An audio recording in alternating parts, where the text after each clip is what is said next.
Okay, so we chatted number one in a different time warp and determined that these are inverses.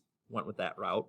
Now we're into the identities, and as we've started to talk a little bit about, here, I either want to turn stuff into sine and cosine, or if I happen to see things that might be on my sheet that I can either manipulate or that it's straight the same thing. Oh, cosine plus sine is just 1.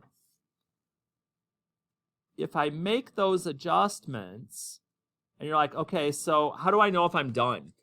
Typically, if it's just simplify, we're going to get down to one trig function, or try our best to.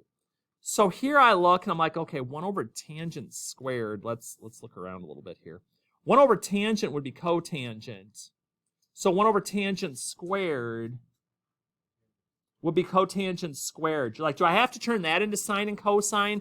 No, because that would actually make it more complex because there's 2 trig functions going on. That's the one thing about simplifying I'm not a fan of. It's like you're just never quite sure when you're supposed to stop. And so at a point you get there. 3, I get to this. And I'm like, okay, secant, this is the fun part, is 1 over cosine. So let's think about this for a minute. So we got 1 over secant, but secant is the inverse of cosine. So you're taking the inverse of cosine. Yeah, this whole thing just turns into cosine because 1 over cosine flips it back. So we've got cosine theta.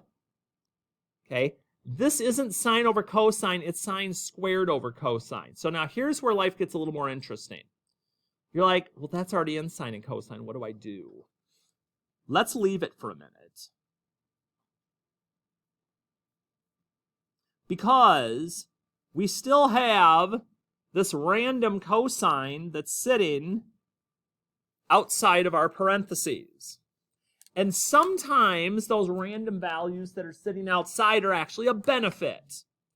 You're like, okay, how so? If I distribute that through, because it's got to come into play at some point, right? If I distribute that through, I've got cosine times cosine, which is cosine squared. You're like, okay, but what about here? That looks like it's going to be a mess. But is it, though? If I'm multiplying these, the cosines are going to cancel when I do this part and just leave me with sine squared. Ooh, that was kind of funky. And we just got done seeing cosine squared plus sine squared is just 1. So that's all I have. So when I literally say you can use any algebra function when you're doing these, square stuff, distribute stuff, factor stuff, which some of you found out yesterday as you were going through, is an option at times. That's what we're trying to do here. But you're going to get down to one trig function or just a plain number most of the time when you're simplifying. Okay? Verifying. We only touch one side. So that's where we got to be a little more careful here. So if I look at this, to me, this looks more complicated. So I like to box in the other side that I'm not working with and start trying to figure out, okay, so how do I get there? 1 minus sine squared. Now, wait a minute. I've seen something like this before with 1 and sine squared. Okay, it will be because if I wanted to get sine squared over here where it's subtracting, I'm literally going to write on this one. And you could do this tomorrow when you have your own help sheet. So cosine squared would be 1 minus sine squared. Okay, so 1 over cosine squared. You're like, okay, this is still weird, Hardy. How am I going to get the plus 1? There's nothing here. What's 1 over cosine? All right, let's see. 1 over cosine is secant. So this would be secant squared. You're like, okay, Hardy, you're getting boxed into a corner. How are you going to get out? Oh, I'm going to get out, and it's not going to be bad. So secant squared is what? tangent squared plus 1. I've got the other side. So just because it looks like you're going to have a problem doesn't necessarily mean you're going to have a problem. It tends to fix itself if you just keep manipulating it, if you just keep working at it. And yes, when you're doing this on the quiz, I need to see all the steps. You can't just go tomorrow and be like, secant squared is tangent squared plus 1. I'm going to be like, where'd you get that from? Well, you know. No, I don't. You need to show me. So I'm verifying, show me all the steps if you want to get full credit, that is. Okay, so the next one, well, this is definitely the easier side, so that's what I'm going to work towards. Secant, oh boy. So secant is 1 over cosine. And I'm dividing that by sine. This is how I like to tackle these. I hate doing vertical division because it gets confusing on where everything is. So I like to write them side by side. Here, cotangent is cosine over sine divided by, divided by, Hardy, cosecant, which is 1 over sine. You're like, oofda, it looks like it got more complicated, not better. Oh, it's about to get better. So I look, I'm going to come up here so I don't run out of room. So if I divide, that just went down to the denominator. Okay? So you're like, ew.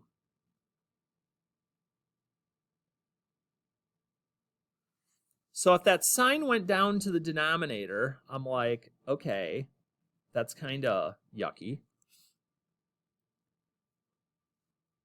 Then I look at this, the sine went up to the numerator. So those are going to cancel and just leave me with cosine theta. So you're like, okay, I don't think this is terrible. It's not. The cosines cancel. I got 1 over sine. And if I start looking, 1 over sine's cosecant. Yay! Okay. So if you trust the process, okay, especially if you see +1s, -1s somewhere, you're looking more at the identities, but everything else you're trying to turn into sine and cosine, it'll get there. Okay. I would suggest, though, on a quiz situation, if you get stuck in the middle of one of those and you're getting confused, skip it and come back so you're not still sitting on number 5 and you have 10 minutes left on the quiz and you're like, oh, crud. Okay, so we got to use a little bit of sense here. So now the next one. Second hand of a clock is 2.8 centimeters long. Sounds like a radius to me. How far does the tip of the second hand travel a distance in 30 seconds? Okay, let's chat. I got all these oops, that's a little too pi. I got all these formulas. So I got labels for the pieces, but I'm trying to figure out how far. That's not velocity. How far is a distance? How far sounds like arc length. So if that's true, my arc length is the radius times an angle measure in radians. So I'm like, okay, I got the radius part. That's 2.8. The radians, okay. How far does the tip of a second hand travel in 30 seconds? Let's use a little bit of logic here. The second hand goes all the way around one time in 60 seconds. 30 seconds is half the time. Question. In radians, how far around is a full rotation? 2 pi. So, right, 60 seconds for 2 pi. So since it's only 30 seconds, it would just be pi. You're like, really? Yeah. And I've multiplied them. That's good. If you want to go to a decimal, I don't care. 2.8 pi. Didn't say anything about having to. Or 8.8 centimeters. If you feel, you wouldn't go up to somebody and say, hi, that's 2.8 pi centimeters. They'd look at you like you're crazy. 8.8, okay, that makes a little more sense. But again, there's clues in here on telling you which one you're going to do. Okay. This one. Find the angular velocity associated with 10 revolutions per minute. I don't need a formula. You're like, I don't? No. Because each revolution, to put this into radians, is just multiplying by 2 pi.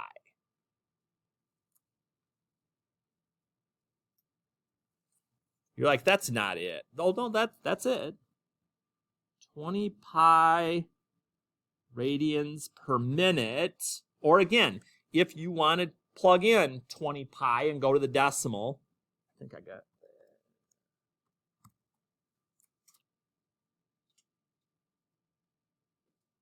8.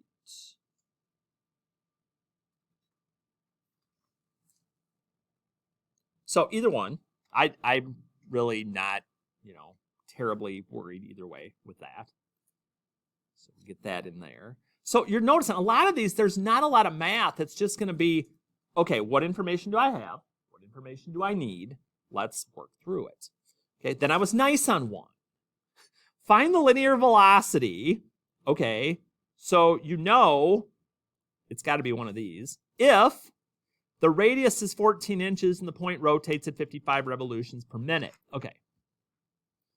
So I come back up and I'm like, okay, linear velocities. They give me one as r. It has to be this one. I don't have choices. So my linear velocity, sure do. Because remember, your angular velocity is always in radians.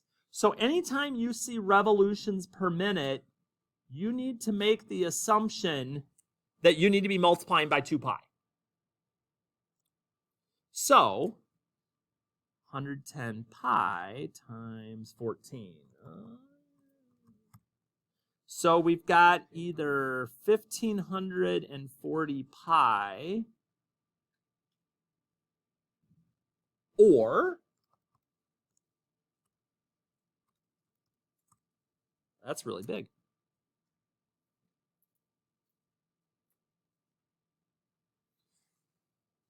Oh, did I put, oh no, that's inches. Sorry. If you're leaving it as 1540, yeah, you have to keep the pi in there. Because otherwise, you're getting a completely different answer. The radian measure is all going to come back to, are you just doing revolutions, or has there actually been given a distance to you? Inches, feet, whatever that happens to be. Speaking of, find the linear velocity of a point on a gear rotating 400 degrees per second at a radius of 12 inches, okay? So now, slight change.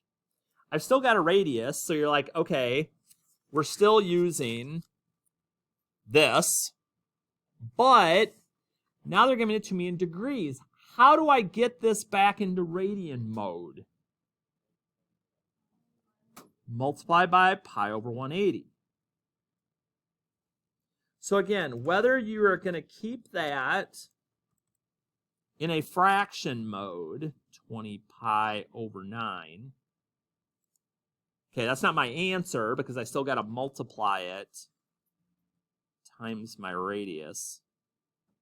And again, I don't care whether you do, you multiply those together in math enter, and you're like 80 pi over 3 inches per second. Or if we actually, let's see here, 80 pi divided by 3. Oh, now, hey, now. Hey.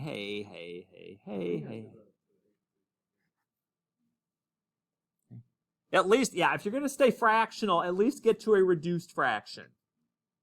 I'll flex a little bit. I just won't flex quite that hard. Yes, you will have calculators tomorrow. I'm even using a calculator right now. So yes, you will definitely have access to a calculator. We're not doing exact values tomorrow, to which some of you are saying hallelujah. Okay. Find the length of the arc. Okay, now again, arc right there. Round your answers to the nearest tenth. Reminder again, make sure you're in radian mode, number one. So you're like, well, it's just radius times theta. How hard could this be? It shouldn't be.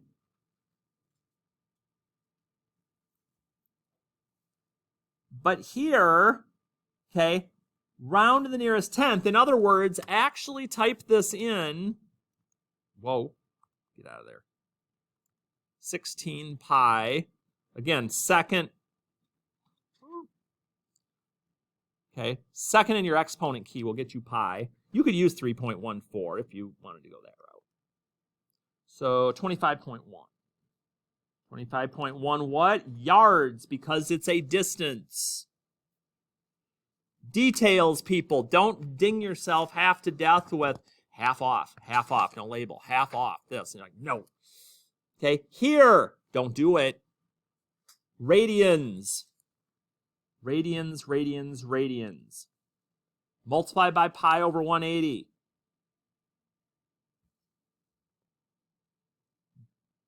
Then again, multiply things up. So 26 pi. Multiply those together. By 3. And we got centimeters. Again, distance. Not centimeters squared. It's not area. It's just distance.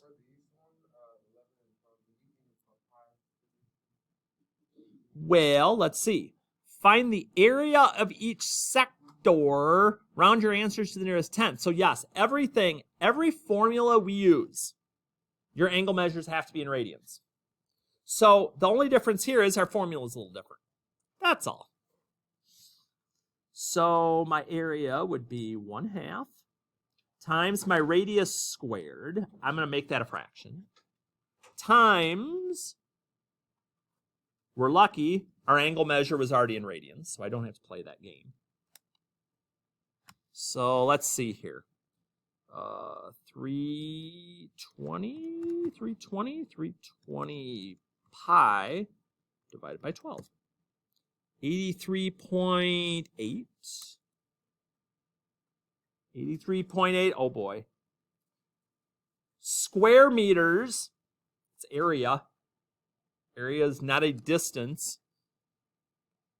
You're like, really? Those little things you're worried about? I am. One more here. Again, reminder, everything's in radians. Oh my God. Nope.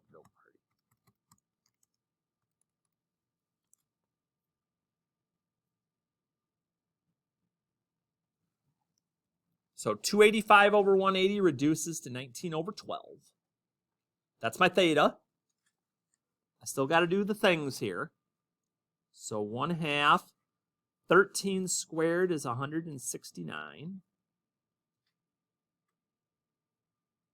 Oofda, this is going to be large. So let's see here. Oofda, 3,211 pi. Hello. Divided by 24.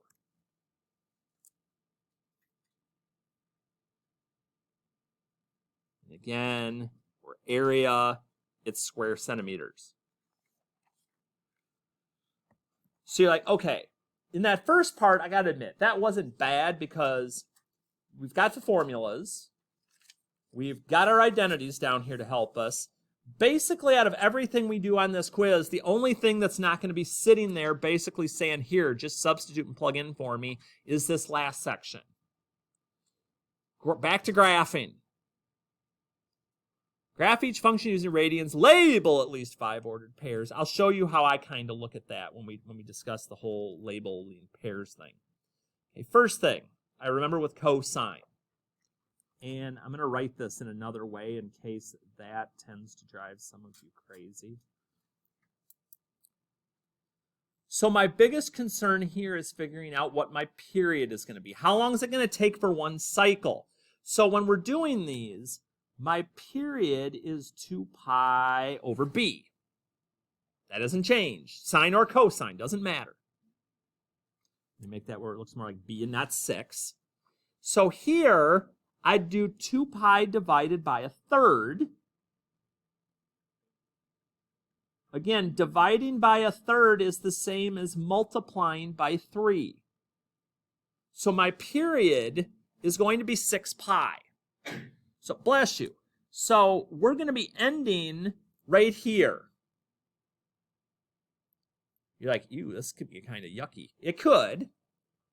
I also know with my amplitude being 2, I'm going to go as high as 2, as low as -2. So now comes the fun part. Remembering with cosine always starts, typically your base cosine graph starts at 1, comes down to your midline, goes down, comes back up, kind of like a U shape, where sine starts at 0 and goes. So I look and I'm like, okay. So cosine normally, I will even put this on here to try and be helpful. Cosine normally goes from 1 to 0 to -1 to 0 and back to 1. But we've got an amplitude this time. So we're going to start at 2. 0 is still 0 no matter what I multiply it by. So those are going to be the 5 points I'm using. But before we plot those, we got this part ready. I need to know where to go with them on here. I know I'm starting at 0. I know I'm ending at 6. But I need 3 points in the middle. So I'm like, okay, what's in the middle of 0 and 6? 3. Okay, that's where 1 point's going to be. What's in the middle of 0 and 3? 1.5.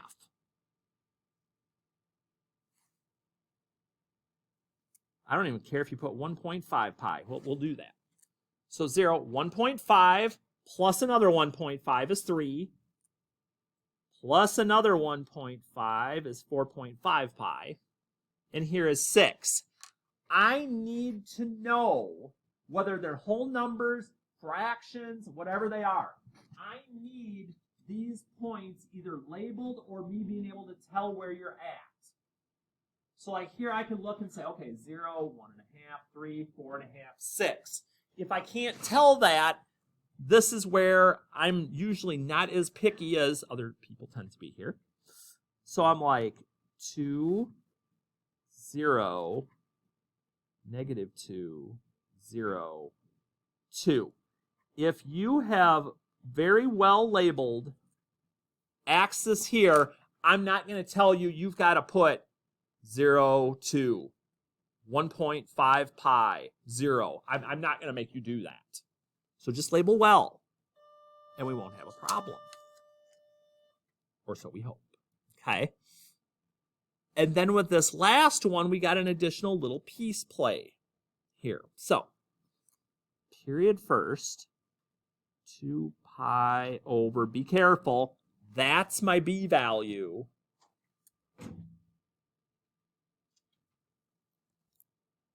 So my period is going to be pi. So I'm like, okay, I got this. Period's pi. We're going to play halvesies again. I'm going to do it with a different color this time. So in between 0 and 1 is a half. So, okay, so that's going to be a part. Oh boy. Nice. 1/4 or pi over 4. So 0. 1 pi over 4. 2 pi over 4. 3 pi over 4. And 4 pi over 4, or pi. Kind of squishy, but it gets the job done. Yep, because we're just going up by 1 pi over 4 each time. So now I got to figure out what this other stuff means. So I look, my amplitude is 4. So we're going to be stretching this out. But this time I got an additional little fun. we're also going to be going up 2. But remember, when you're doing these, okay, you want to do your amplitude first and your other shift stuff second. So if you're trying to kind of navigate your way through this, and you're like, okay, sine, I got this, Hardy. Sine is 0, 1, 0, negative 1, 0. When I do my normal curve here. But I'm multiplying it by the amplitude. 0, 4, 0, negative 4, 0. Then I do any centerline movement. So we're going to go up 2, plus 2, plus 2, plus 2, plus 2.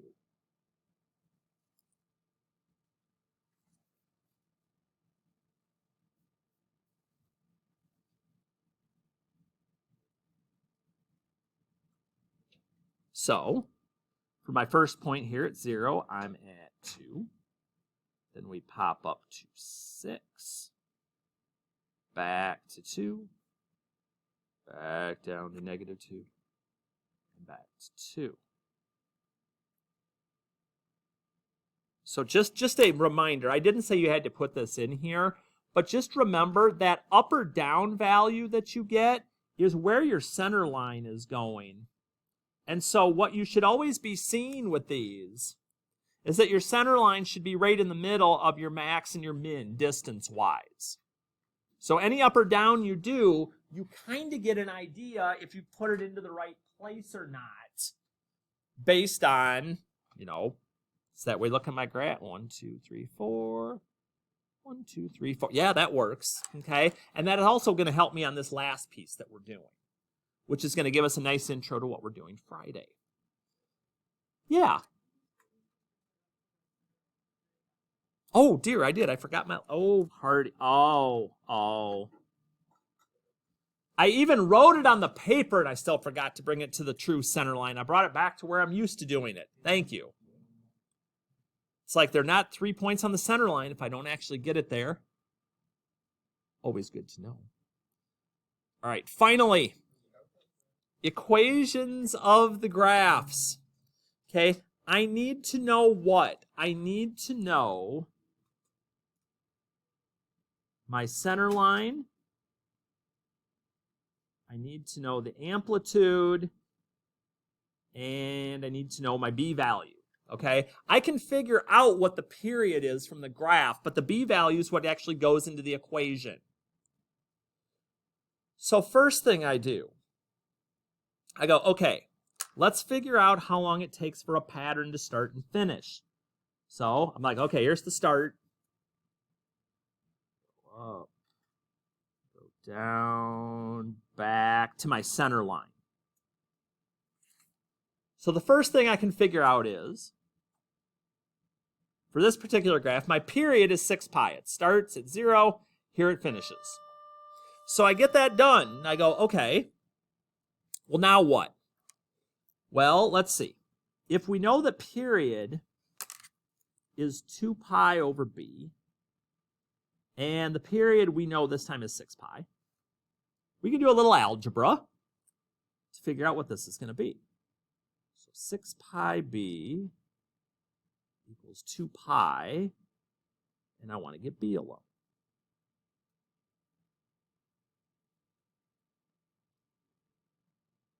So my b value is going to be a third. Sometimes it'll be a fraction, sometimes it'll be a whole number. It just kind of depends. And so once I have that, now I still need my other two parts. But to be honest, my center line is going to be the easiest thing to find. I can either visually do it and say, hey, what's in the middle of 6 and negative 2?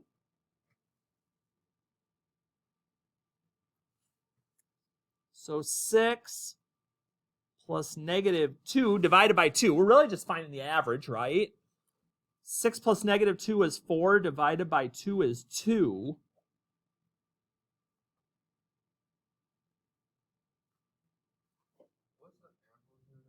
The amplitude is how far am I going from the center line to get to my maximum or my minimum.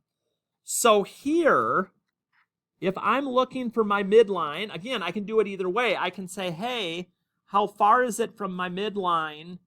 1, 2, 3, 4, or 1, 2, 3, 4 for my amplitude, or if you want to do it algebraically, just take the two values and subtract them.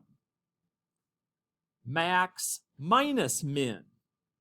6 minus negative 2 is 8, divided by 2 is 4. And so now I got all my values. My amplitude is 4.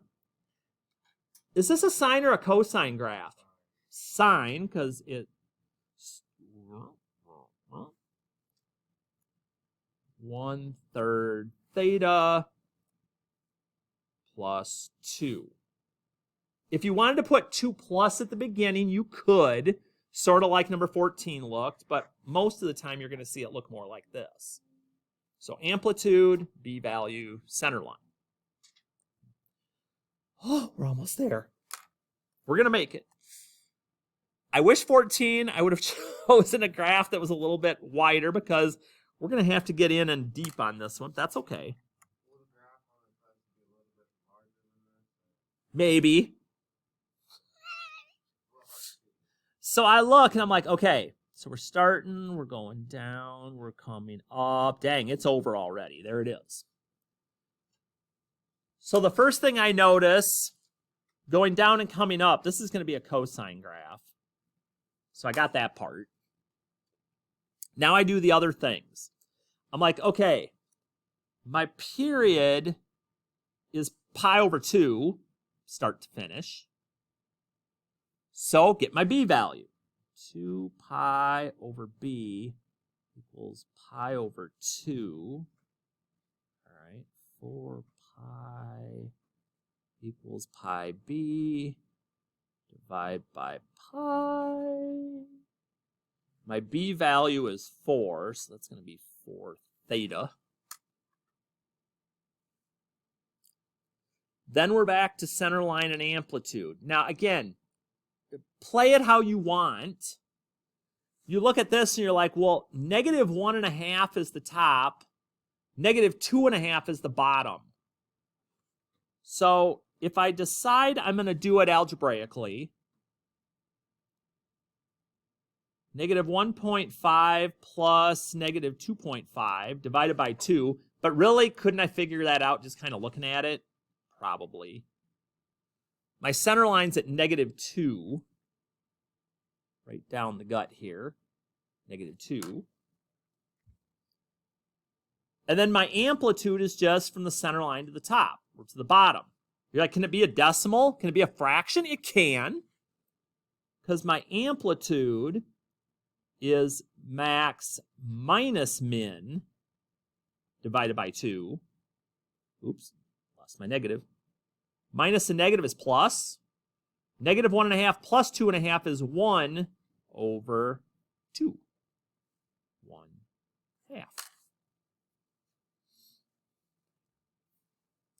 So you're basically looking at what you're dealing with. For those of you that love specifics, we're looking about the same size tomorrow. There will be a few multiple choice options on there. That's always nice when we have a few multiple choice options on things. But otherwise, it'll line up basically like what you see here. So as long as tech doesn't go crazy on me between now and when I get this uploaded, you will have this available probably by early afternoon if you need to see, and that will